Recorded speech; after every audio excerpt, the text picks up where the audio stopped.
सोचिए, अगर आपको भारत के इतिहास और संस्कृति के सबसे शानदार रत्नों को एक ही जगह, एक ही बार में समझने का मौका मिले तो? बिल्कुल।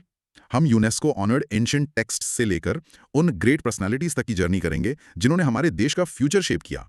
ये सिर्फ फैक्ट्स नहीं है दोस्त, ये वो कहानियां हैं जो आज भी हमें इंस्पायर करती हैं। तो चलिए इस ज्ञान की रोमांचक यात्रा पर चलते हैं। Topic name, art and personalities in news. Broad micro theme.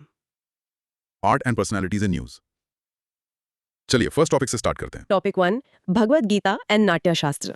So hook ये है, क्या आप इमेजिन कर सकते हैं कि इंडिया की 2 एंशिएंट मैन्युस्क्रिप्ट्स इतनी पावरफुल हैं कि अब यूनेस्को उन्हें पूरी ह्यूमैनिटी का ट्रेजर मानती है। Wow, that's a powerful start. तो हमारा लर्निंग मैप क्या है? सबसे पहले हम भागवत गीता और नाट्यशास्त्र को मिली इंटरनेशनल रिकॉग्निशन को समझेंगे। फिर हम इंडिया के कुछ अमेजिंग आर्ट फॉर्म्स की दुनिया में डाइव करेंगे। Okay, got it. And finally हम इंडियन हिस्ट्री के कुछ सबसे इन्फ्लुएंशियल पर्सनालिटीज से मिलेंगे। रेडी हो? Absolutely ready, let's start. Alright, so clear heading, Bhagavat Gita and Natyashastra. Okay, in simple terms ये हैं क्या? ये इंडियन कल्चर के 2 फाउंडेशनल टेक्स्ट हैं। एक लाइफ का फिलोसॉफिकल गाइड है और दूसरा परफॉर्मिंग आर्ट्स पर एक एनसाइक्लोपीडिया है। और हाल ही में इन्हें यूनेस्को के memory of the world register में शामिल किया गया है। Memory of the World Register. Can you give a real life example of what that means? बिल्कुल, इस रजिस्टर को मानव इतिहास के सबसे महत्वपूर्ण दस्तावेजों की एक ग्लोबल लाइब्रेरी की तरह समझो, जैसे मैग्ना कार्टा या एन फ्रैंक की डायरी। Oh, wow. अब इनके साथ हमारी गीता और नाट्यशास्त्र भी हैं। Cool, ना? बेसिकली ये 1992 में शुरू हुआ एक प्रोग्राम है जो दुनिया की डॉक्यूमेंट्री हेरिटेज को प्रोटेक्ट और प्रिजर्व करता है। और इस नई एंट्री के साथ इंडिया की अब इसमें 13 एंट्रीज हो गई हैं। 13. That's a significant number. अब आते हैं कोर लॉजिक पर। Let's start with the Bhagavad Gita. Okay, so Bhagavat Gita माना जाता है कि इसे ऋषि व्यास ने लिखा है। इसमें 18 अध्याय में 700 श्लोक हैं। और ये महाभारत का हिस्सा है, राइट? यस, ये महाभारत के भीष्म पर्व का पाठ है, चैप्टर्स 23 to 40। इसकी रचना 2nd या 1st सेंचुरी BCE में हुई थी। और इसकी सबसे यूनिक बात क्या है? इसका सिंथेसिस, ये वैदिक, बुद्धिस्ट, जैन और चारवाका आइडियोलॉजीज का एक ब्यूटीफुल सिंथेसिस है। बेसिकली ये कुरुक्षेत्र के बैटलफील्ड पर कृष्ण और अर्जुन के बीच एक डायलॉग है। इसका पर्पस अर्जुन की डिजेक्शन को दूर करना था। एग्जैक्टली।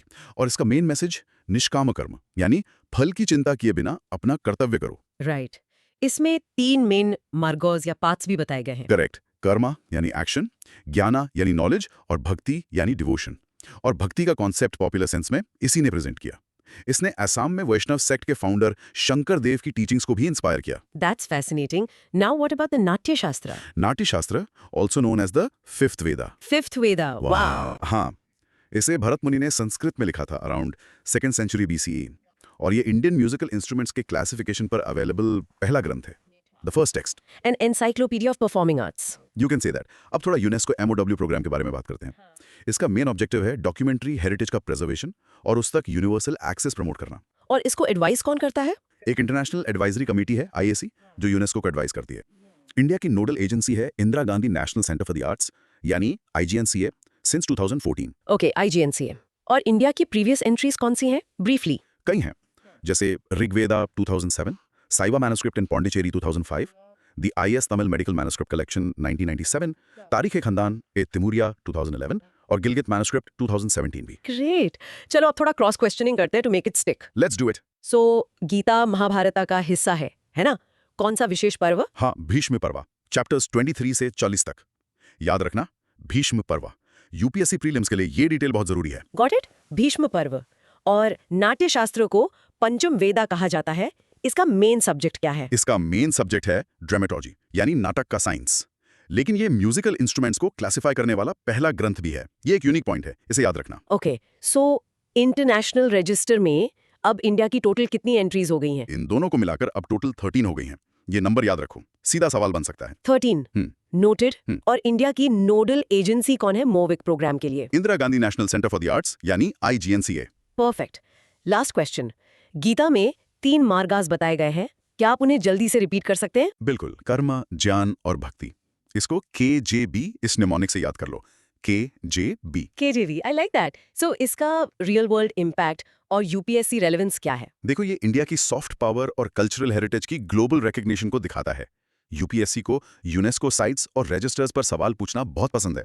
गीता मार्गास, पारवा और नाट्यशास्त्र, ऑथर पंचम वेदा, के डिटेल्स ये क्लासिक प्रीलिम्स क्वेश्चंस हैं। राइट तो कंक्लूजन ये है कि ये सिर्फ पुरानी किताबें नहीं है। नॉट एट ऑल, ये लिविंग ट्रेडिशंस हैं जिनके ग्लोबल इंपॉर्टेंस को अब फॉर्मली रिकॉग्नाइज किया गया है। एक्सीलेंट। अब एक practice cue? Now pause and practice saying Bhagavat Gita part of Bhishma Parva preachers Nishkama Karma.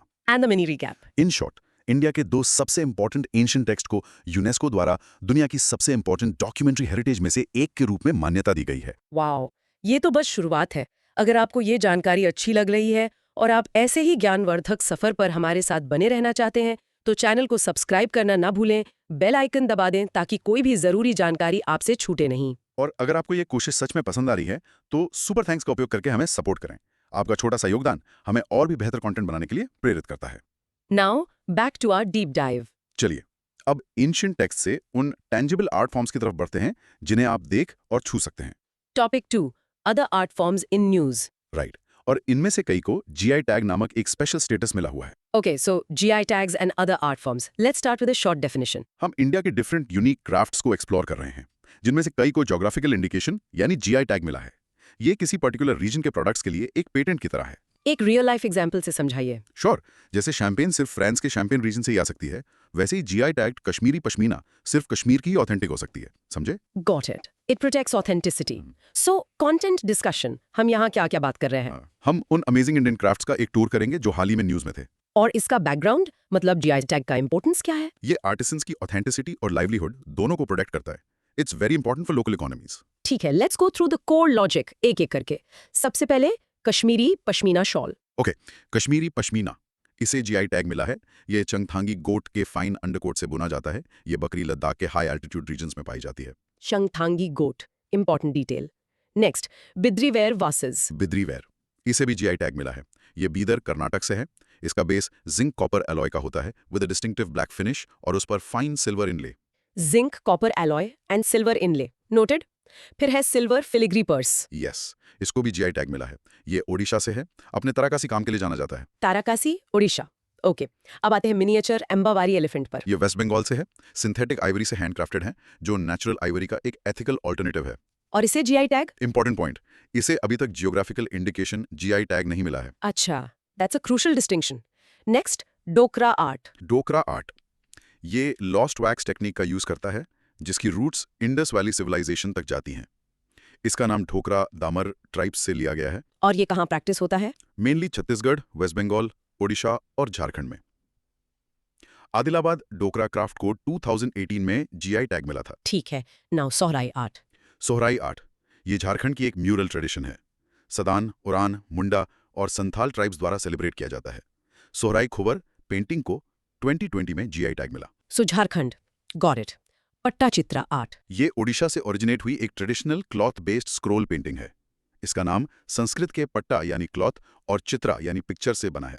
इसे 2008 में जीआई टैग मिला। Patta means cloth, easy to remember. And lastly Patua art. Patua art West Bengal की एक फोक पेंटिंग है।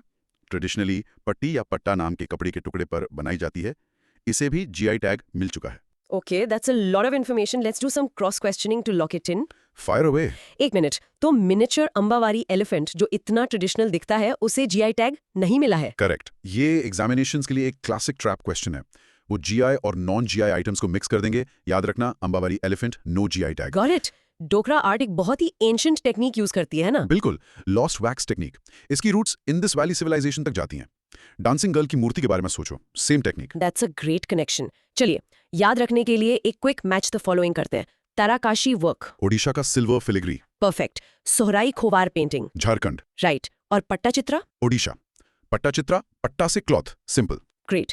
सो what's the real world impact and UPSC relevance here? GI tags prelims में एक hot topic है। वो मैचिंग के लिए पेयर्स, आर्ट फॉर्म और स्टेट, यूज की गई मटेरियल जैसे बिद्री वेयर में जिंक कॉपर या यूनिक फीचर डोकरा में लॉस्ट वैक्स के बारे में पूछेंगे।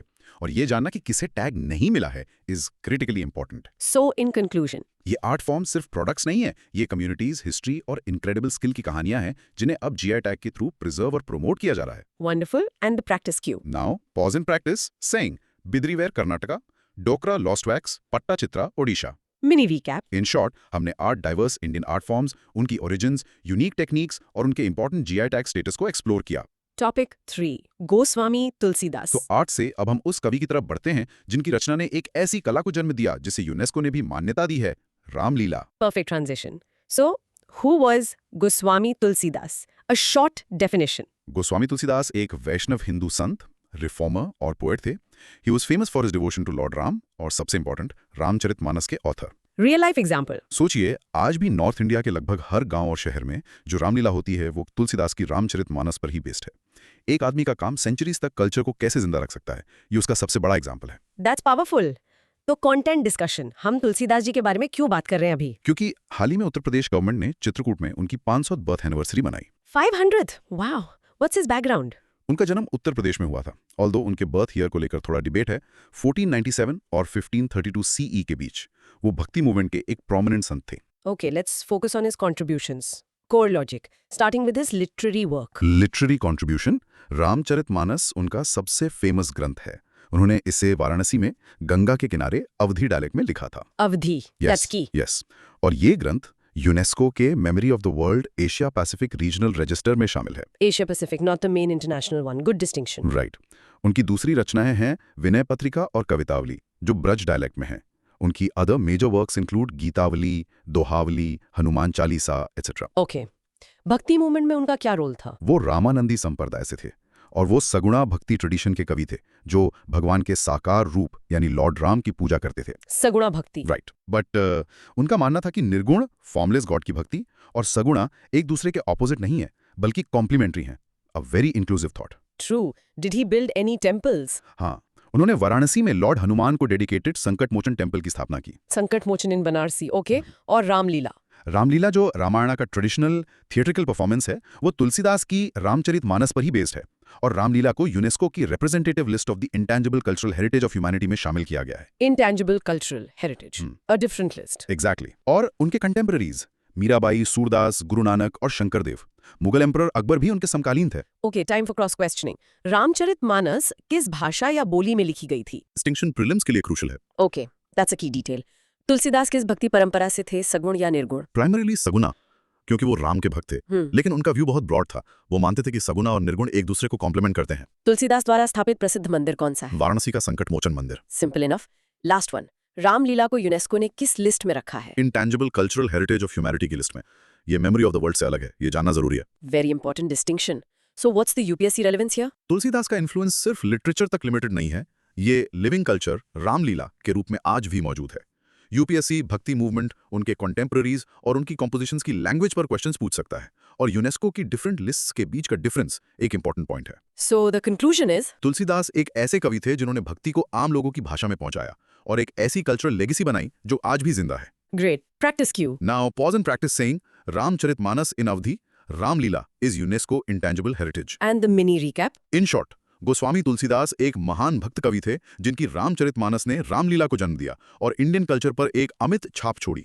टॉपिक 4, दादा भाई नौरोजी। एक स्पिरिचुअल रिफॉर्मर से अब हम एक ऐसे पॉलिटिकल और इकोनॉमिक रिफॉर्मर की तरफ बढ़ते हैं जिन्हें भारत का ग्रैंड ओल्ड मैन कहा जाता था। दादा भाई Naoroji 1825 to 1917। So a short definition, who was he? Dadabhai Naoroji grand old man of India, एक पारसी इंटेलेक्चुअल, टीचर और अर्ली इंडियन नेशनलिस्ट लीडर थे।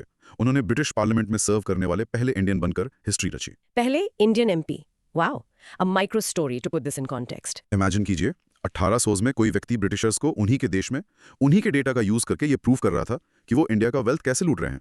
That was दादा भाई Naoroji using data to fight colonialism. Data as a weapon. I like that. So content discussion. Why are we talking about him now? हम उनकी 200वीं birth anniversary के अवसर पर उन्हें याद कर रहे हैं। And his background? वो इंडियन नेशनल कांग्रेस के फाउंडिंग मेंबर थे और 3 बार 1886, 1893, 1906 इसके प्रेसिडेंट रहे और वो विमेन्स एजुकेशन के स्ट्रॉन्ग सपोर्टर थे। Okay, let's dive into his key contributions. Core logic. Social reform पहले? सोशल रिफॉर्म, विमेन्स एजुकेशन के लिए उन्होंने student literary and scientific society 1848 की स्थापना की, जिसने लड़कियों के लिए स्कूल्स खोले। That was very progressive for the time. Very. उन्होंने रस्त गुफ्तार न्यूज़पेपर शुरू किया और पारसी सोसाइटी में रिफॉर्म के लिए रहनुमाई मज़दियासान सभा को फाउंड किया। Okay, now his most famous contribution. Economic. Yes, the drain of wealth theory, ये उनका सबसे इंपॉर्टेंट कंट्रीब्यूशन था। उन्होंने बताया कि कैसे British policies, taxation, salaries, pensions और रेमिटेंसेस के थ्रू इंडिया की वेल्थ को इंग्लैंड ले जा रही थी। And his famous book on this. Poverty and un British rule in India. उनके एफर्ट्स से वेलबी कमीशन का गठन हुआ, जिसके वो मेंबर थे। What about his political contributions? Politically वो एक मॉडरेट लीडर थे। ही बिलीव्ड इन पार्लियामेंट्री डेमोक्रेसी और कॉन्स्टिट्यूशनल मेथड्स जैसे पिटिशंस, प्रेयर्स और प्रोटेस्ट को एडवोकेट करते थे। He founded some organizations in London too, right? Correct. London Indian society 1865 और ईस्ट इंडिया एसोसिएशन 1866। और जैसा हमने डिस्कस किया, वो 1892 में लिबरल पार्टी के लिए पहले इंडियन एमपी चुने गए। और स्वराज? 1906 में कांग्रेस के प्रेसिडेंट के रूप में उन्होंने स्वराज या सेल्फ रूल को कांग्रेस का कॉन्क्रीट पॉलिटिकल गोल घोषित किया। और he mentored future leaders like Bal Gangadhar Tilak, Gopal Krishna Gokhale और Mahatma Gandhi. A mentor to many giants. Any contribution in education? Yes, उन्होंने ज्योतिबा फूले के साथ मिलकर 1882 में हंटर कमीशन के सामने 4 इयर्स की कंपलसरी प्राइमरी एजुकेशन की मांग रखी। Great. Time for cross questioning. Naoroji की सबसे फेमस इकोनॉमिक थ्योरी कौन सी थी? The drain of wealth theory. ये एक गेम चेंजर थी। उन्होंने इस थ्योरी पर कौन सी फेमस किताब लिखी? Poverty and un British rule in India. ये नाम बिल्कुल याद रखना है। Got it. क्या वो ब्रिटिश पार्लियामेंट के मेंबर थे? हाँ, वो ब्रिटिश पार्लियामेंट में चुने जाने वाले पहले इंडियन थे, फर्स्ट इंडियन एमपी। उन्होंने कांग्रेस प्रेसिडेंट के रूप में स्वराज का गोल कब डिक्लेयर किया? 1906 के कलकत्ता सेशन में। ये एक हिस्टोरिक मोमेंट था। 1906 Calcutta. Okay, final question. Education के फील्ड में उनका क्या इंपॉर्टेंट कंट्रीब्यूशन था? उन्होंने ज्योतिबा फूले के साथ मिलकर हंटर कमीशन के सामने कंपलसरी प्राइमरी एजुकेशन की मांग की थी। Great details. UPSC relevance? Naoroji early Indian nationalism का एक पिलर है। उनकी ड्रेन थ्योरी, आईएनसी की प्रेसिडेंसी और ब्रिटिश पार्लियामेंट में उनका रोल, ये यूपीएससी के लिए फेवरेट टॉपिक्स हैं। वेलबी कमीशन और हंटर कमीशन जैसे डिटेल्स इंपॉर्टेंट हैं। सो टू कंक्लूड, दादा भाई नौरोजी सिर्फ एक लीडर नहीं थे, वो एक एनालिस्ट थे जिन्होंने इंडिया के इकोनॉमिक एक्सप्लॉयटेशन को दुनिया के सामने एक्सपोज किया और स्वराज की नींव रखी। A true pioneer. Practice Q. Now pause and practice saying Dadabhai Naoroji, drain of wealth theory, book poverty and un British rule in India, first Indian MP. And the mini recap. In short, Dadabhai Naoroji the grand old man ने अपनी drain of wealth theory के साथ British rule की economic critique की और Indian nationalism को एक solid direction दी। टॉपिक 5, श्री नारायण गुरु। एक नेशनल पॉलिटिकल रिफॉर्मर से अब हम साउथ इंडिया के एक महान सोशल और स्पिरिचुअल रिफॉर्मर की तरफ चलते हैं, जिन्होंने कास्ट सिस्टम के खिलाफ आवाज उठाई। श्री नारायण गुरु 1856 to 1928, a short definition. Shri Narayana गुरु केरला के एक महान संत, फिलोसोफर और सोशल रिफॉर्मर थे। उन्होंने कास्ट सिस्टम के खिलाफ एक रिवोल्ट किया और one caste, one religion, one God for all human beings का पावरफुल मैसेज दिया। A powerful message indeed. Real life example. कल्पना कीजिए, एक ऐसे टाइम में जब अनटचेबल माने जाने वाले लोगों को मंदिरों में एंटर करने की भी परमिशन नहीं थी, एक व्यक्ति ने खुद एक मंदिर की स्थापना की और कहा, ये सभी के लिए है। ये श्री नारायण गुरु की रेवोल्यूशनरी स्पिरिट थी। Truly revolutionary. So content की discussion. Why are we remembering him now? हम उनकी महासमाधि सेंटेनरी के अवसर पर उन्हें याद कर रहे हैं। And his background. उनका जन्म केरला के एजावा फैमिली में हुआ था, जिसे एक बैकवर्ड और अनटचेबल कम्युनिटी माना जाता था। उनके फॉलोअर्स उन्हें गुरुदेवन कहते थे। Okay, let's talk about his core contributions, teachings and principles. उनका सबसे फेमस प्रिंसिपल था one caste, one religion, one God for all human beings. ओरु जाति, ओरु मधम, ओरु दैवम मनुष्यनु। And his philosophy. उन्होंने कहा कि ट्रू लिबरेशन यानी मुक्ति ज्ञान और करुणा से मिलती है, अंधविश्वास से नहीं। उन्होंने एजुकेशन को सभी सोशल ईवल्स का इलाज माना और वुमेन के लिए इक्वल अपॉर्चुनिटी की वकालत की। He also established an ashram, right? Yes, the Advaita Ashram. उन्होंने 1913 में अलुवा में अद्वैत आश्रम की स्थापना की, जो ओम सहोदर्यम सर्वत्र यानी सभी मनुष्य ईश्वर की नजर में समान हैं के प्रिंसिपल को डेडिकेटेड था। What about temple entry? उन्होंने 1888 में अरुविपुरम मूवमेंट शुरू किया, जो टेम्पल एंट्री के इक्वल राइट्स के लिए एक हिस्टोरिक स्टेप था। And he worked for the Ejava community. हाँ, उन्होंने 1903 में इजावा कम्युनिटी के अपलिफ्टमेंट के लिए श्री नारायण धर्मा परिपालना योगम यानी SNDP योगम नामक एक ऑर्गेनाइजेशन की स्थापना की। And his role in Vaikom Satyagraha? उन्होंने लोअर कास्ट के हिंदूज के टेम्पल एंट्री के लिए ट्रावेनकोर में हुए वाइकॉम सत्याग्रह 1924-25 को अपना सपोर्ट दिया। Lastly, his literary works. उनके लिटरेरी वर्क्स में आत्मोपदेशा सातकम और दैवदशकम शामिल हैं। Great. Let's start the cross questioning. Shri Narayana गुरु का सबसे फेमस स्लोगन या प्रिंसिपल क्या था? One caste, one religion, one God for all human beings. ये लाइन यूपीएससी मेंस में भी कोट की जा सकती है। उन्होंने किस फेमस टेम्पल एंट्री मूवमेंट का नेतृत्व किया? अरुविपुरम मूवमेंट 1888 में। ये एक लैंडमार्क इवेंट था। उन्होंने किस कम्युनिटी के उत्थान के लिए एक ऑर्गेनाइजेशन बनाया? एजावा कम्युनिटी। ऑर्गेनाइजेशन का नाम था SNDP योगम। ओके। क्या उन्होंने वाइकॉम सत्याग्रह में पार्टिसिपेट किया था? उन्होंने डायरेक्टली पार्टिसिपेट नहीं किया, लेकिन उसे अपना पूरा सपोर्ट दिया। ये एक इंपॉर्टेंट नुआंस है। Good to know. उनके आश्रम का मेन प्रिंसिपल क्या था? ओम सौदर्यम सर्वत्र, all man are equal in the eyes of God. So what's the UPSC relevance of Sri Narayana Guru? Shri Narayana Guru social reform movements में एक इंपॉर्टेंट फिगर हैं।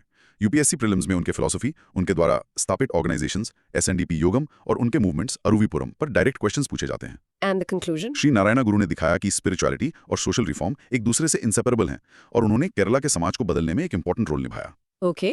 The practice cue? Now pause and practice saying Shri Narayana Guru, one caste, one religion, one god, Aruvippuram movement. And the mini recap? In short, Shri Narayana Guru ने अपने revolutionary विचारों और social works के through Kerala में caste based discrimination को चैलेंज किया। Topic 6, Bhagwan Birsa मुंडा। एक सोशल रिफॉर्मर से अब हम एक ऐसे ट्राइबल फ्रीडम फाइटर और रिलीजियस लीडर की तरफ बढ़ते हैं जिन्होंने ब्रिटिश राज और एक्सटर्नल एक्सप्लॉइटर्स के खिलाफ एक पावरफुल रिवोल्ट का नेतृत्व किया। भगवान बिरसा मुंडा। So, a short definition. Birsa Munda एक युवा ट्राइबल फ्रीडम फाइटर और मुंडा ट्राइब के फोक हीरो थे। उन्होंने 19th सेंचुरी के एंड में छोटा नागपुर प्लेटो में ब्रिटिश कॉलोनियल रूल के खिलाफ उलगुलान या महान कोलाहल नामक एक पावरफुल विद्रोह का नेतृत्व किया। Ulgulan and a micro story? सोचिए, 25 साल से भी कम उम्र का एक युवक एक पूरी सेना खड़ी कर देता है और ब्रिटिश एम्पायर को चैलेंज करता है। उन्हें उनके लोग भगवान और धरती आबा यानी फादर ऑफ द अर्थ मानते थे। That was the power of Birsa Munda. Truly inspiring. Content discussion. Why are we talking about him now? Nation ने हाल ही में जनजातीय गौरव दिवस यानी 15 नवंबर को उनकी 150वीं बर्थ एनिवर्सरी मनाई। And his background? उनका जन्म 1875 में झारखंड के उलीहातू में मुंडा ट्राइब में हुआ था। Okay. Core logic. Let's start with his religious reforms. उन्होंने बिरसाइत नामक एक नए सेक्ट की स्थापना की जो मोनोथिज्म यानी एकेश्वरवाद में बिलीव करता था। उन्होंने क्रिश्चियन मिशनरीज के इन्फ्लुएंस को रिजेक्ट किया और ट्रेडिशनल मुंडा रिलीजियस प्रैक्टिसेस में रिफॉर्म करने की कोशिश की। What kind of reform? He emphasized on moral discipline, cleanliness, hard work और शराब से परहेज। Okay. Now, his contribution to colonial resistance. The Munda rebellion. उन्होंने 1899 में उलगुलान या द ग्रेट टुमल्ट मूवमेंट शुरू किया। उनका स्लोगन था अबुआ राज सेटे जाना, महारानी राज तुंडू जाना, यानी let the kingdom of the queen and and our kingdom be established. What were the causes of this rebellion? कई ऐसे कारण थे। परमानेंट सेटलमेंट एक्ट ऑफ 1793 ने ट्रेडिशनल खुंड कट्टी सिस्टम यानी कम्युनिटी लैंड ओनरशिप को खत्म कर दिया था। Khundkatti. Important term. Very. फिर बेतवेगारी यानी फोर्स लेबर था और दिकूज यानी आउटसाइडर्स जैसे मनी लेंडर्स और जमींदारों द्वारा exploitation. So what were the objectives of the rebellion? British rule को उखाड़ फेंकना, दिकूज को बाहर निकालना, खुंड कट्टी सिस्टम को रिस्टोर करना और एक इंडिपेंडेंट बिरसा राज स्थापित करना। Did it have any positive outcomes? Yes, इसने छोटा नागपुर टेनेंसी एक्ट 1908 को पास करने में एक सिग्निफिकेंट रोल निभाया। ये कानून ट्राइबल लैंड को नॉन ट्राइबल्स को ट्रांसफर करने पर रोक लगाता है। That's a huge legacy. Indeed, उनकी डेथ 1900 में रांची जेल में कॉलरा से हो गई। उन्हें आज भी भगवान और धरती आबा के रूप में याद किया जाता है। Okay, cross questioning time. Birsa Munda के विद्रोह को किस नाम से जाना जाता है? उलगुलान, जिसका अर्थ है द ग्रेट टमोल्ट या महान कोलाहल। विद्रोह का एक मेजर कारण क्या था जो लैंड से रिलेटेड था? ट्रेडिशनल खूंट कट्टी सिस्टम का एबॉलिशन। ये शब्द बहुत इंपॉर्टेंट है। खूनकट्टी, गॉट इट। विद्रोह का सबसे इंपॉर्टेंट आउटकम क्या था? द छोटा नागपुर टेनेंसी एक्ट ऑफ 1908 का पास होना। इसने आदिवासियों के लैंड राइट्स की रक्षा की। बिरसा मुंडा द्वारा स्थापित रिलीजियस सेक्ट का क्या नाम था? बिरसाइट, ये मोनोथीज्म पर बेस्ड था। Okay, last one. दिकूज शब्द का क्या अर्थ था? इसका मतलब था आउटसाइडर्स, जैसे मनी लेंडर्स और जमींदार्स जो आदिवासियों का एक्सप्लॉयटेशन करते थे। Right, and it's UPSC relevance. Tribal revolts UPSC history syllabus का एक एसेंशियल पार्ट है। उलगुलान, खुंडकट्टी सिस्टम और छोटा नागपुर टेनेंसी एक्ट 1908 जैसे टर्म्स सीधे प्रीलिम्स में पूछे जाते हैं। जनजातीय गौरव दिवस की डेट 15 नवंबर भी इंपॉर्टेंट है। सो to conclude on Birsa Munda, भगवान बिरसा मुंडा ट्राइबल गौरव, रेजिस्टेंस और राइट्स के एक पावरफुल सिंबल हैं, जिनकी लेगेसी आज भी लाखों लोगों को इंस्पायर करती है। Practice cue. Now, pause and practice saying Birsa Munda, Ulgulan, Khuntkatti system, Chota Nagpur tenancy act 1908। And the mini recap. In short, Bhagwan Birsa मुंडा ने उलगुलान के थ्रू कॉलोनियल एक्सप्लॉयटेशन के खिलाफ एक हिस्टोरिक ट्राइबल रिवोल्ट का नेतृत्व किया, जिसके कारण इंपॉर्टेंट लैंड रिफॉर्म लॉज बने। टॉपिक 7, सरदार वल्लभ भाई पटेल। एक ट्राइबल हीरो से अब हम उस व्यक्ति की तरफ बढ़ते हैं जिसने सैकड़ों प्रिंसली स्टेट्स को एकजुट करके मॉडर्न इंडिया का नक्शा बनाया, the iron man of India. Sardar Vallabh Bhai Patel. Let's start with a short definition. Sardar Vallabh Bhai Patel, iron man of India, एक prominent freedom fighter, Indian National Congress के लीडर और इंडिपेंडेंट इंडिया के पहले डेप्यूटी प्राइम मिनिस्टर और होम मिनिस्टर थे। उनका सबसे बड़ा कंट्रीब्यूशन 560 से ज्यादा प्रिंसली स्टेट्स का इंडियन यूनियन में इंटीग्रेशन था। And a micro story to illustrate this. आजादी के बाद इंडिया का मैप एक पजल की तरह था, जिसमें 560 से ज्यादा बिखरे हुए टुकड़े थे। सरदार पटेल वो व्यक्ति थे जिन्होंने डिप्लोमेसी, परसुएशन और जब जरूरी हो फर्मनेस का यूज करके उस पजल को जोड़ा। A master puzzle solver. Content discussion. Why now? हम उनकी 150th बर्थ एनिवर्सरी पर उन्हें याद कर रहे हैं, जिसे राष्ट्रीय एकता दिवस या नेशनल यूनिटी डे 31 अक्टूबर के रूप में मनाया जाता है। Background. उनका जन्म 1875 में गुजरात के निदियाद में हुआ था वो इंडिपेंडेंट इंडिया के पहले होम मिनिस्टर और डेप्यूटी प्राइम मिनिस्टर बने। Okay, core logic. Let's start with his early satyagrahas. Kheda satyagraha 1918 Gandhi ji के साथ उनका पहला बड़ा आंदोलन था, और बारदोली सत्याग्रह 1928 इस आंदोलन के सक्सेसफुल लीडरशिप के बाद ही उन्हें सरदार की उपाधि मिली। So Sardar came from Bardoli. Okay Okay, now as the builder of modern India. आजादी के बाद उन्होंने 560 से ज्यादा प्रिंसली स्टेट्स को इंडियन यूनियन में इंटीग्रेट करने का चैलेंजिंग टास्क किया। उन्होंने बल्कनाइजेशन यानी इंडिया के छोटे छोटे टुकड़ों में बंटने से रोका। The unifier. What about the famous cases of Junagadh, Kashmir and Hyderabad? Junagadh plebiscite या जनमत संग्रह के बाद 1948 में इंटीग्रेट हुआ। कश्मीर के राजा हरि सिंह ने 1947 में इंस्ट्रूमेंट ऑफ एक्सेशन पर साइन किए, और हैदराबाद 1948 में ऑपरेशन पोलो के बाद इंडियन यूनियन में शामिल हुआ। Operation Polo and his role in creating All India Services. उन्होंने ऑल इंडिया सर्विसेज यानी IAS, IPS एटसेट्रा को स्टील फ्रेम ऑफ इंडिया के रूप में इमेजिन किया। The steel frame and his role in the Constituent Assembly. वो provincial constitution committee और advisory committee on fundamental rights जैसी इंपॉर्टेंट कमेटीज के चेयरमैन थे। And his contribution to the cooperative movement. उन्होंने गुजरात के कोऑपरेटिव मूवमेंट्स का नेतृत्व किया और Kaira district cooperative milk producers union, जो बाद में अमूल बना, के गठन में इंपॉर्टेंट रोल निभाया। The father of Amul, in a way. Okay, cross questioning. Patel को सरदार की उपाधि किस आंदोलन के बाद मिली? बरदोली सत्याग्रह 1928 ये एक किसान आंदोलन था। हैदराबाद को इंडिया में इंटीग्रेट करने के लिए किए गए मिलिट्री कैंपेन का क्या नाम था? ऑपरेशन पोलो 1948। ऑल इंडिया सर्विसेज के लिए पटेल ने किस फ्रेज का इस्तेमाल किया? Steel frame of India. Constituent assembly में वो किस मेजर कमिटी के चेयरमैन थे? वो प्रोविंशियल कॉन्स्टिट्यूशन कमेटी के चेयरमैन थे। Last one. उनका बर्थडे किस रूप में मनाया जाता है? राष्ट्रीय एकता दिवस या नेशनल यूनिटी डे 31 अक्टूबर को। Okay, and the UPSC relevance? Patel का कंट्रीब्यूशन मॉडर्न इंडियन हिस्ट्री का एक इंटीग्रल पार्ट है।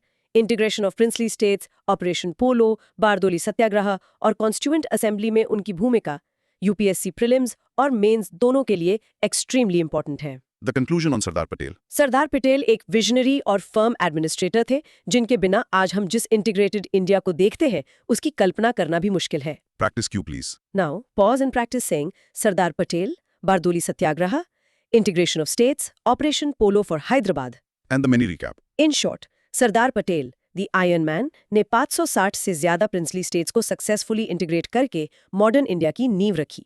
Okay, our final personality for today. Topic 8. Sir Chettur Sankaran Nair. Bharat को एकजुट करने वाले एक लीडर से अब हम एक ऐसे जूरिस्ट और स्टेट्समैन की तरफ बढ़ते हैं जिन्होंने ब्रिटिश गवर्नमेंट के भीतर रहकर इंडिया के राइट्स के लिए लड़ाई लड़ी, स्पेशली जालियनवाला बाग मैसेकर के बाद। Sir C Sankaran Nair. Short definition. Sir C Sankaran Nair एक डिस्टिंग्विश्ड इंडियन लॉयर, जज और पॉलिटिशियन थे। उन्होंने इंडियन नेशनल कांग्रेस के प्रेसिडेंट के रूप में सर्व किए और जालियनवाला बाग मैसेकर के विरोध में वाइसरॉयस एग्जीक्यूटिव काउंसिल से रिजाइन कर दिया। A man of principle. A micro story. Imagine कीजिए कि आप ब्रिटिश गवर्नमेंट में एक बहुत हाई पोस्ट पर है और गवर्नमेंट एक भयानक अत्याचार करती है। आप चुपचाप बैठे रह सकते हैं या आप अपनी पावर, पोस्ट और प्रेस्टीज को दांव पर लगाकर विरोध में इस्तीफा दे सकते हैं। शंकरन नायर ने दूसरा रास्ता चुना। That's a powerful image. Content discussion. Why is he in the news? Prime minister ने हाल ही में इंडिया के फ्रीडम स्ट्रगल में उनकी इंपॉर्टेंट भूमिका के लिए उन्हें ट्रिब्यूट दिया। And his background? उनका जन्म 1857 में केरला के पालक्काड में हुआ था। वो 1897 में इंडियन नेशनल कांग्रेस के प्रेसिडेंट बने अमरावती सेशन में।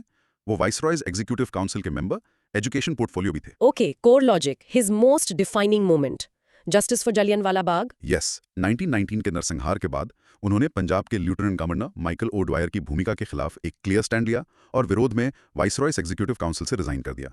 ये एक बहुत ही करेजियस स्टेप था। What about his legal contributions? Any landmark judgment? Yes, the बुद्धनासना versus Fatima case of 1914।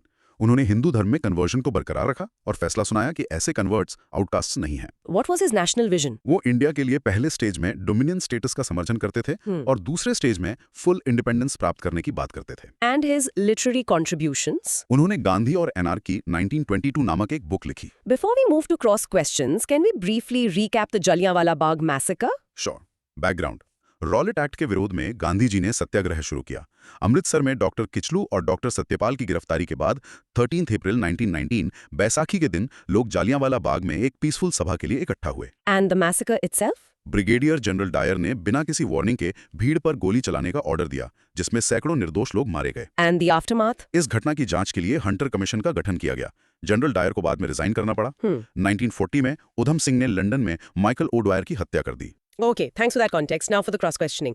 Shankaran Nair ने वाइसरॉयज एग्जीक्यूटिव काउंसिल से रिजाइन क्यों दिया? जलियांवाला बाग मैसेकर 1919 के विरोध में। वो आईएनसी के प्रेसिडेंट कब बने थे? 1897 में अमरावती सेशन में। उनकी फेमस बुक का क्या नाम है? Gandhi and anarchy. Jallianwala Bagh massacre की जांच के लिए कौन सा कमीशन बनाया गया था? द हंटर कमीशन या disorders inquiry committee. Last question, and this is a tricky one.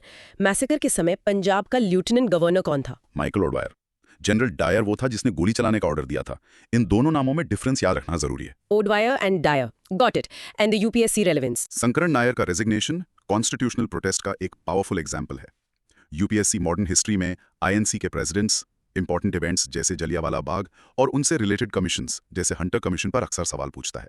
The conclusion on him? Sir Chettur Sankaran Nair ने दिखाया कि अन्याय के खिलाफ लड़ाई सत्ता के गलियारों के भीतर से भी लड़ी जा सकती है और कॉन्शियंस का पालन करना किसी भी पोस्ट से ऊपर है। Practice cue? Now pause and practice saying, Sir Sankaran Nair resigned from Viceroy's Council after Jallianwala Bagh. And the final mini recap for this topic. In short, Sir C. Sankaran Nair एक courageous jurist थे जिन्होंने जलियांवाला बाग मैसाकर पर अपने principled stand के साथ British राज को morally challenge किया। तो दोस्तों ये एक शानदार यात्रा रही, हमने आज बहुत कुछ कवर किया। बिल्कुल, चलिए जल्दी से सब कुछ दोहराते हैं। हमारा ब्रॉड माइक्रो थीम था art and personalities in news. सबसे पहले हमने भागवत गीता और नाट्य शास्त्र के बारे में बात की, जिन्हें हाल ही में यूनेस्को के memory of the world register में शामिल किया गया है, जो इंडिया की कल्चरल हेरिटेज के लिए एक बड़ी मान्यता है। फिर हमने इंडिया के डिफरेंट आर्ट फॉर्म्स को एक्सप्लोर किया, जैसे कश्मीरी पश्मीना, बिदरी वेयर और डोकरा आर्ट, और जीआई टैग के इंपॉर्टेंस को समझा। इसके बाद हम गोस्वामी तुलसीदास से मिले, जिनकी रामचरितमानस आज भी रामलीला के रूप में जिंदा है। हमने दादा भाई नौरोजी, ग्रैंड ओल्ड मैन के बारे में जाना, जिन्होंने ड्रेन ऑफ वेल्थ थ्योरी से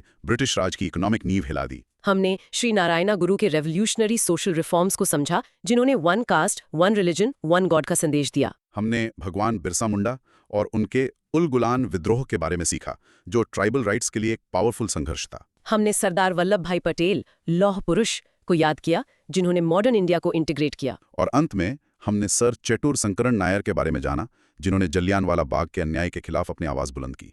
ये सभी कहानियां हमें दिखाती हैं कि इंडिया की कल्चर कितनी रिच है और हमारे हिस्ट्री के हीरोज कितने डाइवर्स और प्रेरक थे। आज हमने उन रिफॉर्मर्स और लीडर्स से मुलाकात की जिन्होंने सोशल जस्टिस और पॉलिटिकल फ्रीडम के लिए लड़ाई लड़ी। उनकी लड़ाइयां उनके समय के लिए थी। ये एक इंपॉर्टेंट प्रश्न खड़ा करता है, आज की इंफॉर्मेशन रिवोल्यूशन की दुनिया में एक रिफॉर्मर होने का क्या मतलब है? अगर ये पर्सनालिटीज आज जिंदा होते तो वो किन इनजस्टिसेस या सिस्टम्स को चैलेंज करते? इस पर सोचिएगा। इस गहन चर्चा में हमारे साथ शामिल होने के लिए धन्यवाद। अगली बार तक सीखते रहें और सवाल पूछते रहें। इमेजिन करो एक दिन आपके पास स्टॉकहोम से कॉल आता है। Hello, you've just won the Nobel Prize. Exactly. ये सोचो आप राष्ट्रपति भवन में खड़े हैं और देश का सबसे बड़ा सम्मान हासिल कर रहे हैं। ये सिर्फ ट्रॉफीज या मेडल्स नहीं है। नहीं, बिल्कुल नहीं। ये ह्यूमन अचीवमेंट, डेडिकेशन और इंस्पिरेशन की इनक्रेडिबल कहानियां हैं। आज हम इन्हीं कहानियों की गहराई में उतरेंगे। एब्सोल्युटली। आज की हमारी ये जो चर्चा है वो इन अवार्ड्स की दुनिया का एक तरह से पूरा पोस्टमार्टम है। Postmortem, I like that. हाँ, वी विल एक्सप्लोर एवरीथिंग। इनकी हिस्ट्री क्या है, इन्हें कौन देता है, और सबसे जरूरी ये इतना मैटर क्यों करते हैं।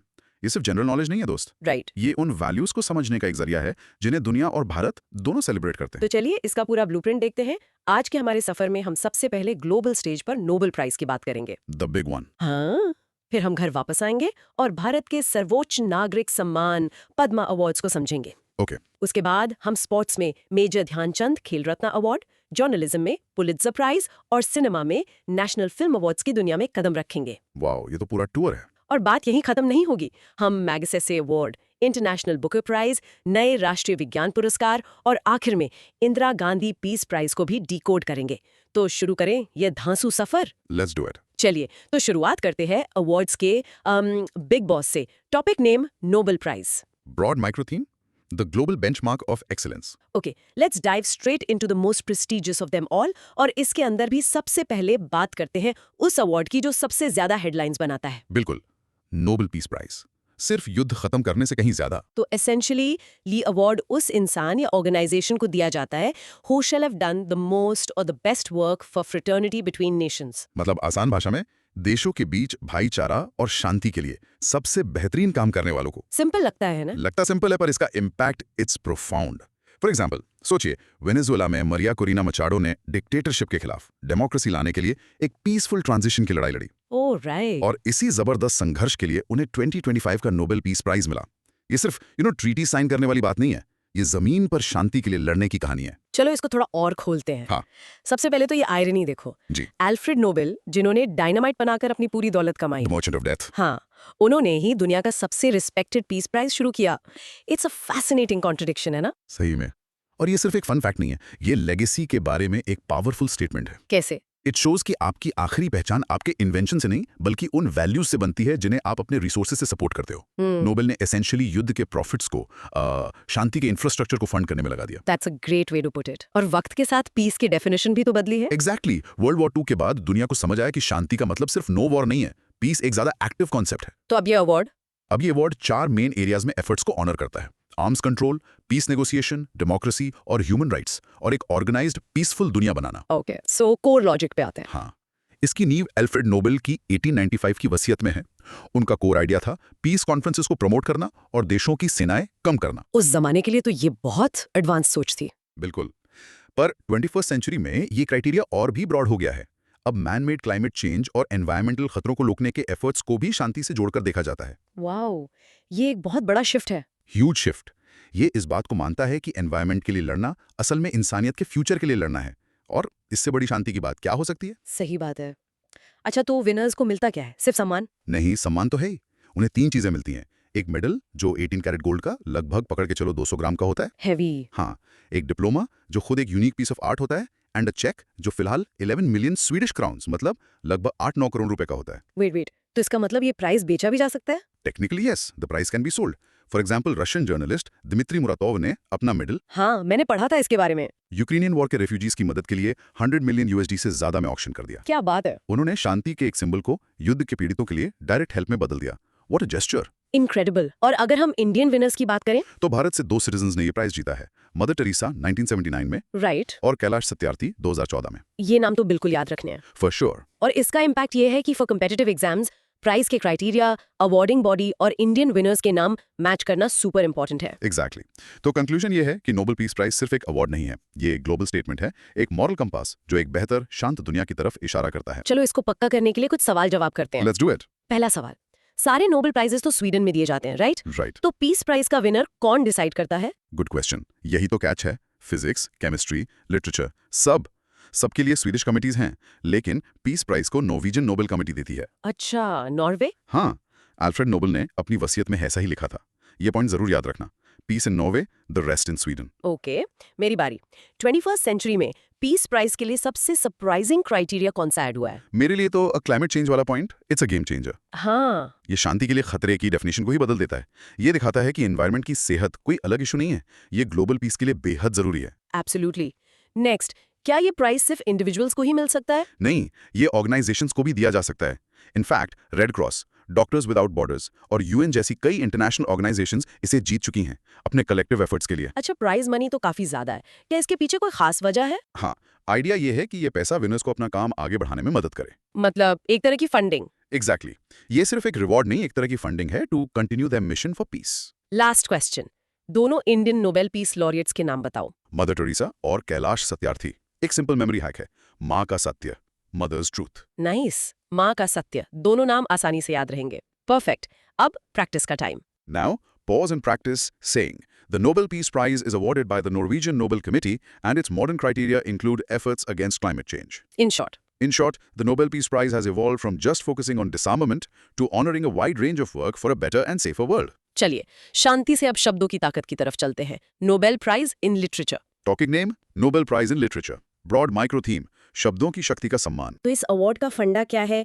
ये किसी एक स्पेसिफिक किताब के लिए नहीं है, नहीं, बल्कि एक राइटर के पूरे बॉडी ऑफ वर्क, यानी उनके जीवन भर के लिटरेरी कंट्रीब्यूशन के लिए दिया जाता है। So it's a life time achievement award. Exactly. Real life example के लिए 2025 में हंगेरियन राइटर लाज़्लो क्रास्नाहोर्के ने नोबेल प्राइज इन लिटरेचर जीता। Oh, I have heard of him. हाँ, उनके काम जैसे सातान तोंगो या द मेलंकली ऑफ रेजिस्टेंस बहुत गहरे और इंटेंस माने जाते हैं, जो ह्यूमन कंडीशन पर एक आईना दिखाते हैं। Let's discuss this. ये प्राइज उन लेखकों को सेलिब्रेट करता है जिनकी कल्पना हमारी सच्चाई को एक नया आयाम देती है। राइट।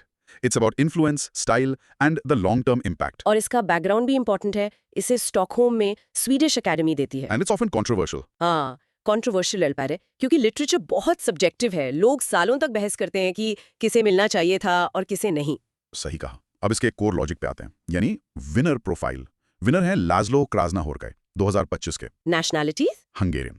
और उनके कुछ मेजर वर्क्स हैं Satan Tango, the melancholy of resistance और वॉर एंड वॉर। और इसका real world impact? For exams? UPSC जैसे एग्जाम्स में रीसेंट लिटरेरी अवार्ड विनर्स और उनकी नेशनैलिटीज पर मैच द फॉलोइंग फॉर्मेट में सवाल आ सकते हैं। डेफिनेटली। तो कंक्लूजन ये है कि नोबेल इन लिटरेचर हमें याद दिलाता है कि कहानी कहना एक फंडामेंटल ह्यूमन नीड है और दूसरे कल्चर्स को समझने का एक powerful tool. Let's lock this in. First question, literature prize कौन सी बॉडी देती है? क्या ये पीस प्राइज वाली ही है? नहीं, बिल्कुल नहीं। लिटरेचर प्राइज को स्वीडिश एकेडमी देती है। ओके। ये डिफरेंस याद रखना। पीस नॉर्वे में, लिटरेचर स्वीडन में। क्लासिक कंफ्यूजन पॉइंट है ये। गुड। अगला सवाल, क्या लाज़लो क्राजनाहोरकाई को उनकी किताब सातन तांगो के लिए प्राइज मिला? नहीं, ये एक कॉमन गलतफहमी है। प्राइज उनके पूरे काम के लिए है, किसी एक किताब के लिए नहीं। राइट। सतांतांगो उनके ब्रिलियंट लिटरेरी स्टाइल का बस एक मशहूर एग्जाम्पल है। अवार्ड उनके पूरे कंट्रीब्यूशन को रिकॉग्नाइज करता है। सही है। थर्ड, लाज़लो क्राजनाहोरकाई की नेशनैलिटी क्या है? He is Hungarian. इसके लिए एक memory hack, Hungary for great literature. Nice one. Exams में कंट्री मैचिंग वाले क्वेश्चंस बहुत कॉमन हैं। Okay, next, first Indian to win the Nobel prize in literature. ये तो सबको पता होना चाहिए। रविंद्रनाथ टैगोर 1913 में अपने काम गीतांजलि के लिए। ये एक फाउंडेशनल जीके क्वेश्चन है। एब्सोल्युटली। और आखिरी सवाल, प्राइज किसी एक बुक के लिए क्यों नहीं दिया जाता, पूरे काम के लिए क्यों? क्योंकि ये प्राइज एक लेखक के पूरे प्रभाव को मापता है। उन्होंने लिटरेचर को कैसे शेप किया, उनका स्टाइल क्या है, उनकी आवाज कितनी अनोखी है। Make sense. ये एक बुक से नहीं, उनके पूरे करियर से पता चलता है। Perfect. Time to practice. Now pause and practice saying, Hungarian author Laszlo Krasznahorkai won the 2025 Nobel in Literature for his entire literary contribution. And in short, In short, the Literature Nobel is a celebration of a writer's lifetime achievement, recognizing their impact on the world of letters.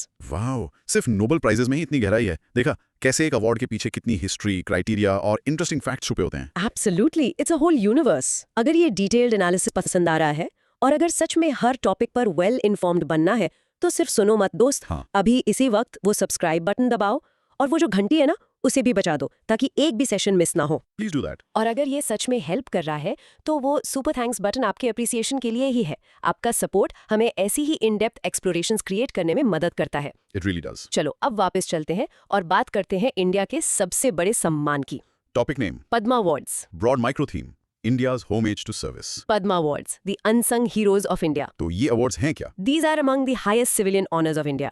Basically ये awards distinguished service के लिए दिए जाते हैं किसी भी field में। किसी भी फील्ड में। बस शर्त ये है कि उसमें an element of public service is involved. ये आखिरी हिस्सा सबसे जरूरी है। सबसे जरूरी। और ये अक्सर उन लोगों को सेलिब्रेट करता है जो लाइमलाइट में नहीं रहते। इमेजिन करो एक सोशल वर्कर जिसने अपनी पूरी जिंदगी ट्राइबल एजुकेशन के लिए लगा दी। राइट। या एक साइंटिस्ट जिसने एक सस्ती वाटर प्योरिफिकेशन टेक्निक बनाई।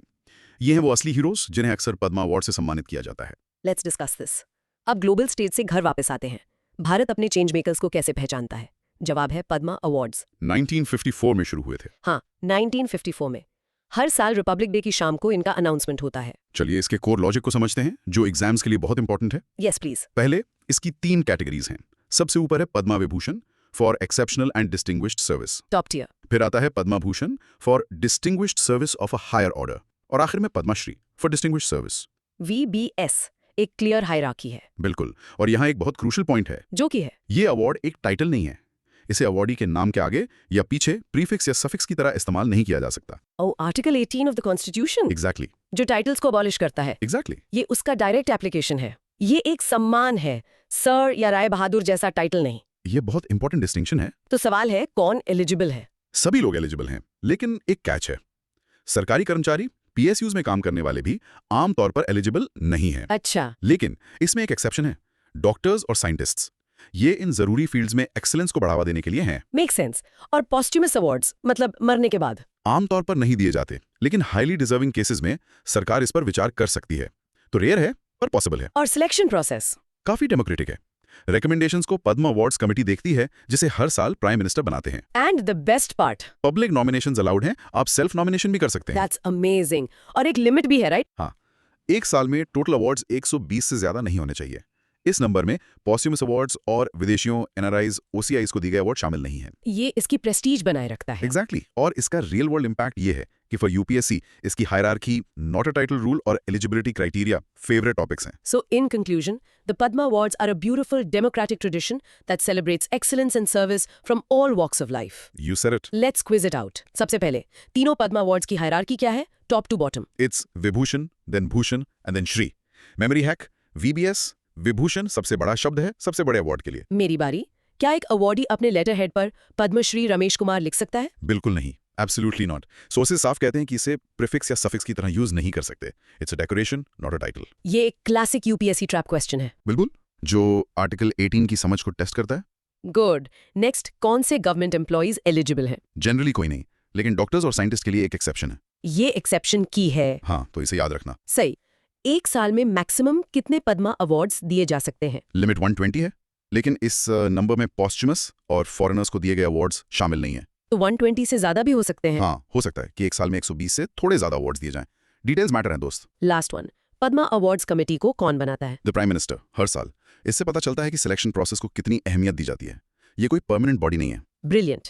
Now time for practice. Now pause and practice saying the Padma Awards Vibhushan, Bhushan and Shri are civilian honors, not titles, and the selection committee is constituted by the PM.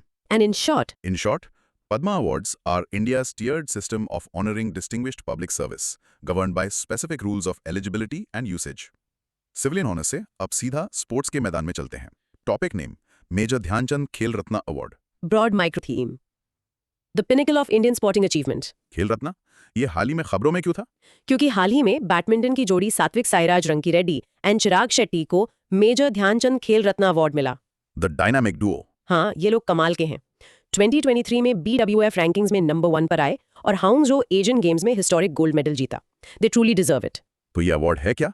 इसका main objective है एक खिलाड़ी के पिछले 4 सालों की सबसे शानदार परफॉर्मेंस को रिकॉग्नाइज करना। 4 साल? हाँ, टाइम फ्रेम पे ध्यान दो। ये एक सिंगल परफॉर्मेंस के लिए नहीं, बल्कि सस्टेन्ड एक्सेलेंस के लिए है। Let's discuss this further. ये अवार्ड इंडिया का सबसे बड़ा स्पोर्टिंग ऑनर है। ये एक एक्टिव स्पोर्ट्स पर्सन के लिए लाइफ टाइम अचीवमेंट अवार्ड के बराबर है। और इसका नाम भी बदला था ना? हाँ, इसका बैकग्राउंड ये है कि पहले इसका नाम राजीव गांधी के नाम पर था, पर हाल ही में इसका नाम हॉकी के जादूगर मेजर ध्यानचंद के सम्मान में बदला गया। और फिटिंग ट्रिब्यूट। अब इसके कोर लॉजिक को देखते हैं। पहला पॉइंट, एलिजिबिलिटी। ओके। सिर्फ रिकॉग्नाइज्ड इंटरनेशनल इवेंट्स में की गई परफॉर्मेंसेस को ही माना जाता है, यानी Olympics, world championships, Asian games, Commonwealth games. तो नेशनल चैंपियनशिप्स काउंट नहीं होती? नहीं, नेशनल चैंपियनशिप्स इसके लिए काउंट नहीं होती। विनर को क्या मिलता है? अवार्ड में 25 लाख रुपए का कैश प्राइज, एक मेडल और एक सर्टिफिकेट ऑफ ऑनर शामिल है। 25 lakh, that's substantial. It is. और एक साल में आमतौर पर एक डिसिप्लिन में एक ही अवार्ड दिया जाता है, लेकिन एक्सेप्शनल सर्कमस्टेंसेस में ये बदल सकता है। टू कंक्लूड, खेल रत्न हर इंडियन एथलीट का सपना है। उनके डेडिकेशन, सैक्रिफाइस और ग्लोबल स्टेज पर कंसिस्टेंट हाई लेवल परफॉर्मेंस का सबसे बड़ा सम्मान। एब्सोल्युटली। सवाल जवाब का टाइम। गो हेड। खेल रत्न अवार्ड के लिए परफॉर्मेंस का टाइम फ्रेम कितना है? 4 साल। 1 या 2 नहीं, पूरे 4 साल की कंसिस्टेंट एक्सीलेंस। ये डिटेल याद रखना बहुत जरूरी है। ओके, मेरी बारी। हाल के विनर्स कौन थे जिनका जिक्र हुआ? बैडमिंटन की डायनामिक जोड़ी सात्विक साईराज रंकीरेड्डी और Chirag Shetty. Memory hack. Think SC for sporting champions. Nice. अगला सवाल, क्या IPL या रणजी ट्रॉफी की परफॉर्मेंसेस इस अवार्ड के लिए काउंट होती हैं? नहीं, बिल्कुल नहीं। सोर्स क्लियर है। Only performances in recognised international events are considered. So domestic leagues are out. Yes, चाहे कितनी भी पॉपुलर हो, इस क्राइटेरिया का हिस्सा नहीं है। कैश प्राइस कितना है इस अवार्ड का? एक अच्छा खासा अमाउंट है, 25 लाख रुपए। मेमोरी हैक, चैंपियन बनने के लिए $250 करोड़, 25 लाख। हाँ। आई लाइक दैट वन। आखिरी सवाल, ये अवार्ड किसके नाम पर है? हॉकी के जादूगर मेजर ध्यानचंद। ये एक बहुत इंपॉर्टेंट फैक्ट है, खासकर जब हाल ही में नाम बदला गया है। परफेक्ट। अब प्रैक्टिस की बारी। Now, pause and practice saying the Major Dhyanchand Khel Ratna is awarded for outstanding performance over the preceding 4 years in international events. In short. In short, the Khel Ratna is India's top sporting honor for sustained international excellence. चलिए sports field से अब newsroom की तरफ चलते हैं। Topic name, Pulitzer Prize, broad micro theme, the gold standard in journalism and arts. Pulitzer prize. हम ये नाम हमेशा सुनते हैं। 2024 में द न्यूयॉर्क टाइम्स ने 4 और द न्यूयॉर्कर ने 3 पुलित्जर प्राइजेस जीते। Wow, 7 between the two of them. हाँ, ये इंडस्ट्री के जायंट्स हैं और एक साल में इतने सारे पुलित्जर जीतना बहुत बड़ी बात है। तो पुलित्जर है क्या? ये न्यूयॉर्क की कोलंबिया यूनिवर्सिटी द्वारा हर साल दिए जाने वाले अवार्ड्स का एक सेट है। ये यूनाइटेड स्टेट्स में जर्नलिस्ट्स, ऑथर्स और म्यूजिशियंस के लिए ऑस्कर के बराबर है। Right, when you hear Pulitzer. Exactly आपको करप्शन को एक्सपोज करने वाली इन्वेस्टिगेटिव जर्नलिज्म या पब्लिक ओपिनियन बदलने वाली पावरफुल फोटो जर्नलिज्म याद आती है। इसका बैकग्राउंड भी फैसिनेटिंग है। It is. और इसकी शुरुआत जोसेफ पुलित्जर ने की थी, जो एक हंगेरियन अमेरिकन जर्नलिस्ट और न्यूज़पेपर पब्लिशर थे। 1911 में अपनी वसीयत में उन्होंने कोलंबिया यूनिवर्सिटी को पैसे दिए एक जर्नलिज्म स्कूल शुरू करने और इन प्राइजेस को स्थापित करने के लिए। और इसका कोर लॉजिक? कोर लॉजिक ये है कि ये 3 ब्रॉड एरियाज में अचीवमेंट्स को रिकॉग्नाइज करता है: जर्नलिज्म, लेटर्स जिसमें फिक्शन, हिस्ट्री, बायोग्राफी, पोइट्री आती है। और म्यूजिक। और म्यूजिक, यस। ये सिर्फ अखबारों के बारे में नहीं है। पहले अवार्ड्स 1917 में दिए गए थे, यानी 100 साल से ज्यादा की लेगेसी है। Incredible. To conclude, Pulitzer prize सिर्फ एक अवार्ड से कहीं ज्यादा है। ये एक जरूरी संस्था है जो एक डेमोक्रेटिक सोसाइटी में फ्री प्रेस और आर्ट्स के रोल को चैंपियन और प्रोटेक्ट करती है। चलो एक क्विक क्विज। पुलित्जर प्राइज किसने शुरू किया? Joseph Pulitzer, Hungarian American newspaper publisher. नाम में ही जवाब है। कौन सी यूनिवर्सिटी इस प्राइज को एडमिनिस्टर करती है? Columbia university in New York city. ये की इंस्टीट्यूशनल डिटेल है। सही। पहला प्राइज कब दिया गया था? 1917 में, 100 साल से भी पहले। ओके, क्या पुलित्जर सिर्फ जर्नलिज्म को अवार्ड करता है? नहीं, ये कॉमन गलतफहमी है। ये लेटर्स जैसे नॉवेल्स और पोएट्री और म्यूजिक में भी अचीवमेंट्स को रिकॉग्नाइज करता है। ये न्यूज से कहीं ज्यादा ब्रॉड है। आखिरी सवाल, 2024 में किन 2 पब्लिकेशंस का जिक्र हुआ था? द न्यूयॉर्क टाइम्स और द न्यूयॉर्कर, अमेरिकन मीडिया के 2 सबसे बड़े नाम। Got it. Now for practice. Now pause and practice saying the Pulitzer Prize established by Joseph Pulitzer and administered by Columbia University recognizes achievements in journalism, letters, and music. In short, In short, the Pulitzer is America's most prestigious award for journalism and the arts, with over a century of history. America से चलिए वापस Asia चलते हैं एक और बहुत प्रतिष्ठित award के लिए। Topic name: Magsaysay award, Broad Micro Theme. The Nobel prize of Asia. Magsaysay award खबरों में क्यों है?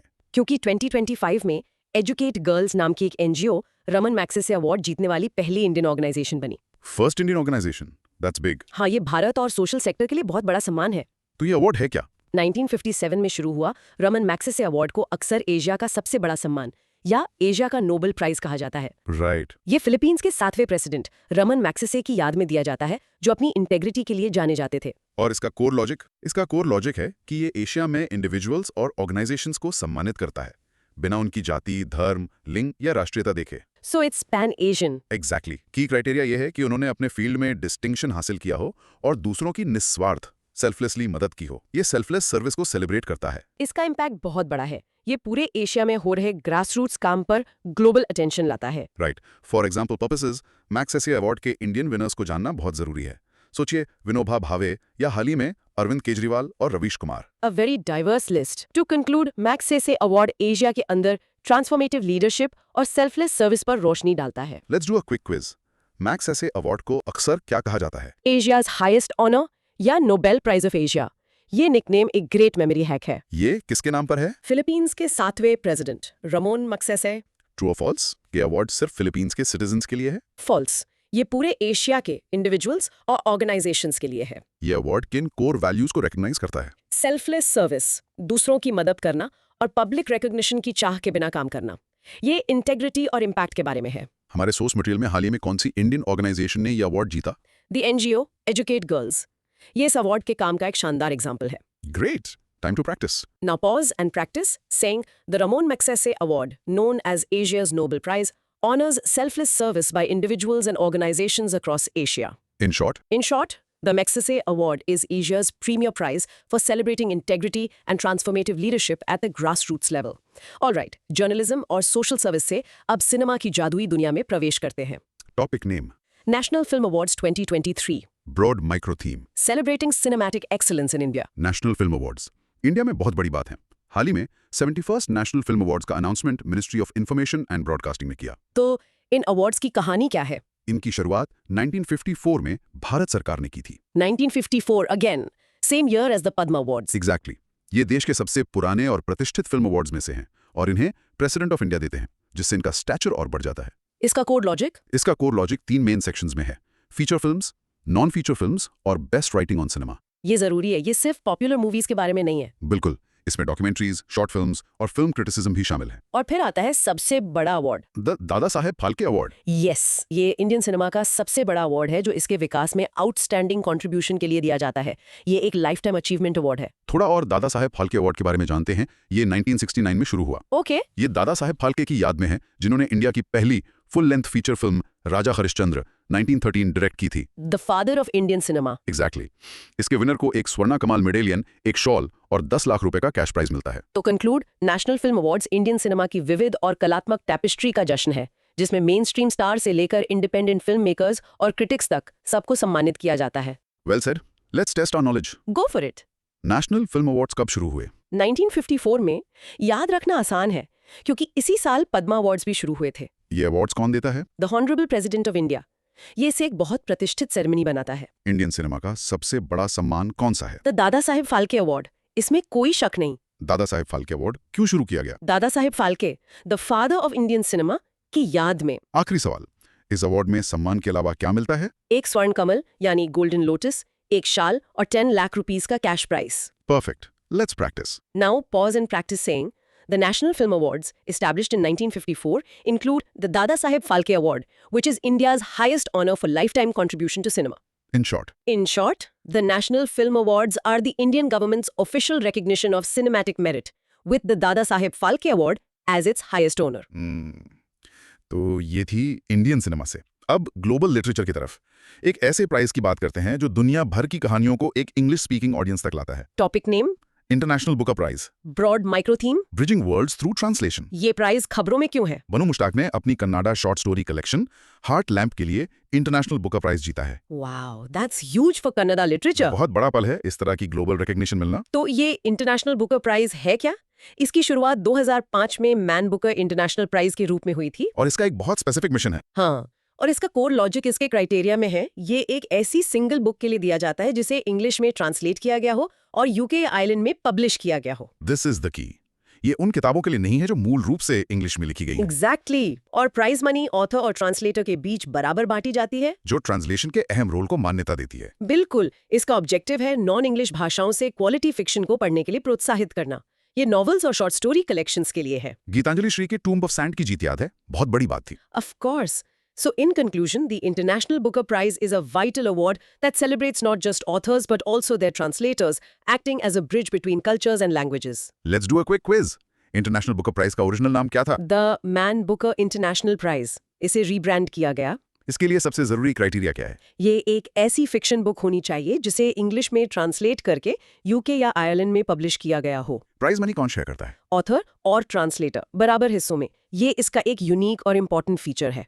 इस प्राइज का मेन ऑब्जेक्टिव क्या है? इंग्लिश स्पीकिंग रीडर्स को दूसरी भाषाओं का फिक्शन पढ़ने के लिए प्रोत्साहित करना। हमारे सोर्स में जिक्र किए गए विनर कौन थे? बनु Mushtaq for her Kannada short story collection Heart Lamp. Fantastic. Time for practice. Now pause and practice saying the International Booker Prize is awarded annually for a book translated into English, with the prize money shared between the author and translator. In short, In short, the International Booker Prize champions global fiction by celebrating the best translated novels and short story collections published in the UK or Ireland. Literature और art से अब science और technology की दुनिया में चलते हैं। Topic name राष्ट्रीय विज्ञान पुरस्कार, Broad micro theme. India's new apex science awards. ये एक नया अवार्ड है। खबरों में क्यों है? सरकार ने 2025 के लिए राष्ट्रीय विज्ञान पुरस्कार का ऐलान किया है। Okay. इसे साइंस, टेक्नोलॉजी और इनोवेशन में आउटस्टैंडिंग कंट्रीब्यूशंस के लिए सबसे बड़े सम्मान के रूप में पोजीशन किया जा रहा है। ये तो इंडिया में साइंस अवार्ड्स का एक बड़ा बदलाव लग रहा है। Let's break it down. हाँ, इसका कोर लॉजिक है इसकी 4 नई कैटेगरीज को समझना। पहला है विज्ञान रत्ना VR। रत्ना। हाँ, जो साइंस और टेक्नोलॉजी की किसी भी फील्ड में लाइफ टाइम अचीवमेंट्स के लिए है। ये टॉप टियर अवार्ड है। Okay. Second. दूसरा है विज्ञान श्री VS, जो डिस्टिंग्विश्ड कॉन्ट्रीब्यूशंस के लिए। इसे साइंस के लिए पद्मश्री जैसा समझो। Got it. तीसरा है विज्ञान युवा शांति स्वरूप भटनागर VYSSB। ये खास तौर पर यंग साइंटिस्ट को इंकरेज करने के लिए। और चौथा? चौथा है विज्ञान टीम VAT, साइंस और टेक्नोलॉजी में एक्सेप्शनल टीम वर्क के लिए। ये एक अच्छा एडिशन है क्योंकि मॉडर्न साइंस अक्सर एक कोलैबोरेटिव एफर्ट होती है। That's a great point. और सोर्स में एक की एग्जाम्पल भी है। हाँ, प्रोफेसर जयंत विष्णु नार्लिकर फिजिक्स को विज्ञान रत्ना VR पोस्थुमसली दिया गया। a legend. बिल्कुल, वो एक लेजेंडरी एस्ट्रोफिजिसिस्ट थे जिन्होंने होयल नार्लिकर थियरी ऑफ ग्रेविटी को डेवलप किया था, जो बिग बैंग मॉडल का एक ऑल्टरनेटिव है। Wow. To conclude, राष्ट्रीय विज्ञान पुरस्कार का मकसद इंडिया में साइंस अवार्ड्स के स्टेटस को स्ट्रीमलाइन और एलिवेट करना है। Let's quiz on these new awards. इस नए सिस्टम में सबसे बड़ा अवार्ड कौन सा है? विज्ञान Ratna VR for life time achievement. Ratna का मतलब है जूल, तो ये अवार्ड्स का क्राउन जूल है। यंग साइंटिस्ट्स के लिए कौन सा अवार्ड है? द विज्ञान युवा शांति स्वरूप भटनागर VYSSB। नाम में युवा, यूथ ही इसका क्लू है। विज्ञान टीम अवार्ड किस लिए? For exceptional team work. ये मानता है कि बड़े ब्रेक थ्रूज अक्सर टीम से आती हैं। विज्ञान रत्ना के पोस्थुमस विनर कौन थे? The great physicist prof Jayant Vishnu Narlikar. और उनका मेजर कंट्रीब्यूशन क्या था? उन्होंने Hoyle Narlikar theory of gravity को डेवलप की, जो बिग बैंग मॉडल का एक ऑल्टरनेटिव है। Perfect, ready to practice. Now pause and practice saying, the राष्ट्रीय विज्ञान पुरस्कार has 4 categories. विज्ञान रत्ना for lifetime achievement, विज्ञान श्री for distinguished service, विज्ञान युवा for young scientists, and विज्ञान team for collaboration. In short, In short, the राष्ट्रीय विज्ञान पुरस्कार is India's new tiered system for honouring contributions in science and technology. हाँ, हम इस सफर के आखिरी अवार्ड पर हैं। चलिए एक और शांति को समर्पित प्राइज के साथ इसको खत्म करते हैं। Topic name Indira Gandhi peace prize, broad micro theme. A tribute to global peace and development. ये प्राइज खबरों में क्यों है? चिली के पूर्व राष्ट्रपति मिशेल बैचेलेट को 2024 के लिए इंदिरा गांधी पीस प्राइज से सम्मानित किया गया। Oh, she is a globally respected figure. बहुत UN high commissioner for human rights भी रह चुकी हैं। तो ये प्राइज है क्या? इसका पूरा नाम है the Indira Gandhi prize for peace, disarmament and development, और ये हर साल दिया जाता है। और इसे देता कौन है? इसे इंदिरा गांधी मेमोरियल ट्रस्ट ने शुरू किया था, तो ये एक नॉन गवर्नमेंटल अवार्ड है। That's an important detail. हाँ, इसका कोर लॉजिक है कि ये किसी भी व्यक्ति या संगठन को बिना उसकी राष्ट्रीयता, जाति या धर्म देखे दिया जाता है। क्राइटेरिया क्या है? क्राइटेरिया बहुत ब्रॉड है। ये रेशियल इक्वालिटी, देशों के बीच सद्भावना और शांति को बढ़ावा देने वाले क्रिएटिव एफर्ट्स को मान्यता देता है। ये शांति को विकास और निशास्त्रीकरण से जोड़ता है। Exactly. So, in conclusion, the Indira Gandhi Peace Prize is a significant Indian contribution to honoring global figures and organizations working towards a more just, peaceful, and equitable world order. Let's do a final quiz. Indira Gandhi peace prize कौन देता है? Memorial trust की detail, ये एक trust है, भारत सरकार नहीं। क्या ये अवार्ड सिर्फ इंडियन सिटीजन्स के लिए है? नहीं, बिल्कुल नहीं। ये किसी भी राष्ट्रीयता के व्यक्ति या संगठन को दिया जा सकता है। 2024 की विनर कौन थी? मिशेल बाशलेट, चिली की पूर्व राष्ट्रपति। ये प्राइज किन की एरियाज को रिकॉग्नाइज करता है? रेशियल इक्वालिटी, देशों के बीच सद्भावना, निशास्त्रीकरण, डिसआर्मामेंट और विकास, development. A very holistic approach to peace. Yes. और क्या ये हर साल दिया जाता है? हाँ, ये हर साल दिया जाता है। Great. Let's do the final practice. Now pause and practice saying The Indira Gandhi Peace Prize is awarded annually by the Indira Gandhi Memorial Trust to global leaders for work in peace, disarmament, and development. In short, the Indira Gandhi Peace Prize is a prestigious international award from India, honoring efforts towards creating a more peaceful and just world. तो इन सब का मतलब क्या है? Stockholm से new Delhi तक, literature से sports तक, हमने सम्मान की एक दुनिया का सफर किया। It's been quite a journey. ये अवार्ड सिर्फ मेडल्स या कैश प्राइजेस नहीं है। ये इस बात का आईना है कि हम एक ग्लोबल और नेशनल कम्युनिटी के तौर पर किन चीजों को सेलिब्रेट करते हैं। शांति, ज्ञान, सेवा, कला और इंसानी जज्बा। एग्जैक्टली। बिल्कुल। हर अवार्ड एक कहानी है, संघर्ष, इनोवेशन और समर्पण की कहानी। आज हमने इन अवार्ड्स के व्हाट, व्हाई और हु को समझा। राइट। ये वो मील के पत्थर हैं जो आने वाली पीढ़ियों को बड़े सपने देखने और ज्यादा योगदान देने के लिए प्रेरित करते हैं। हमने आज उन लोगों की बात की जिन्हें अवार्ड्स मिले, लेकिन चलिए एक सवाल के साथ इसको खत्म करते हैं। ओके। अनेकों हिम्मत, इनोवेशन और सेवा के कामों का क्या जो हर रोज बिना किसी पहचान के किए जाते हैं? शायद असली पहचान किसी कमिटी या सेरेमनी के बारे में नहीं है। शायद इसकी शुरुआत हमसे होती है। It's a powerful thought. अगली बार जब किसी अनसंग हीरो को देखें अपनी कम्युनिटी में, अपने काम में, तो शायद हम उनके लिए अपना एक छोटा सा रिकग्निशन का पल बना सकते हैं। Yeah. सोचने वाली बात है ना? सोचिए एक 19वीं सदी का